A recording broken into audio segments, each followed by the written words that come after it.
আসসালামু আলাইকুম সবাইকে। সবাই কেমন আছেন? আশা করি ভালো আছেন। আমিও আলহামদুলিল্লাহ আপনাদের দোয়া অনেক ভালো আছি। তো আজকে চলে আসলাম আপনাদের সাথে শেয়ার করব খিরসা রেসিপি।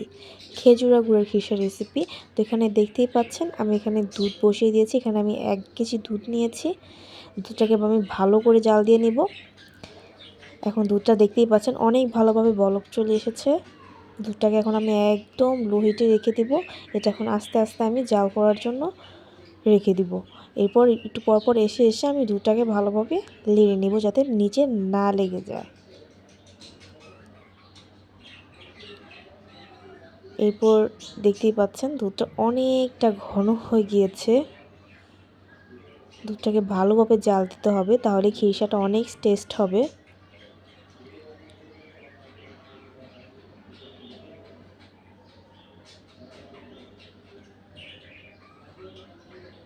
আর চুলার আঁচটাকে কিন্তু একদমই লো হিটে রাখতে লাগবে, নাহলে এটা পুড়ে যাবে। আর আমি এখানে খেজুরের গুড়গুলো নিয়ে রেখেছি। আপনারা চাইলে ঝোলা গুড়টা দিয়েও করতে পারেন, আর মিষ্টি আপনার স্বাদ অনুযায়ী দিবেন। তো এখানে আমি গুড়গুলো দিয়ে দিলাম।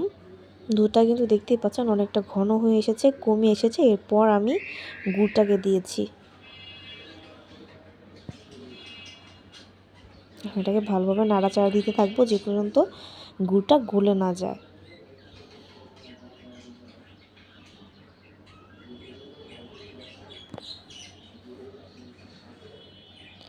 গুড়টা অনেকটা গলে এসেছে।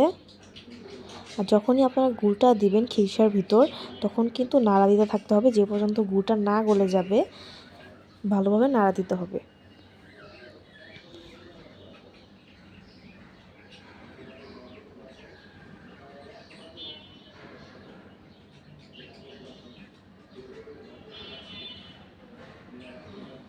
এই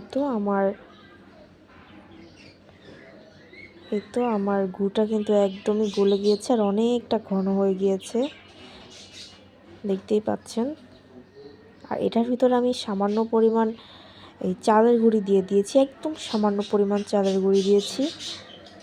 আসলে আমার এক হাতে ফোন আর আরেক হাতে আমি রান্না করি, আর আমার ছোটো একটা বেবি আছে, যার কারণে আমি ফুল ক্লিপগুলো নিতে পারি না।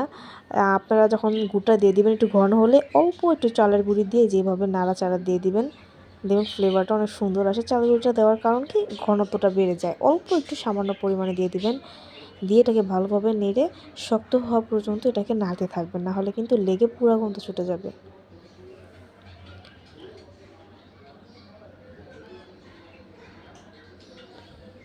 এই যে দেখুন আমাদের খিরসাটা অনেক ঘন হয়ে গিয়েছে, আর এখানে কিন্তু অনেক ছিটা আসছে। আপনারা প্লিজ সাবধানে থাকবেন, কারণ এই ছিটাগুলো খুবই ডেঞ্জারাস, শরীরে লাগলে না ঠোসা পড়ে যেতে পারে।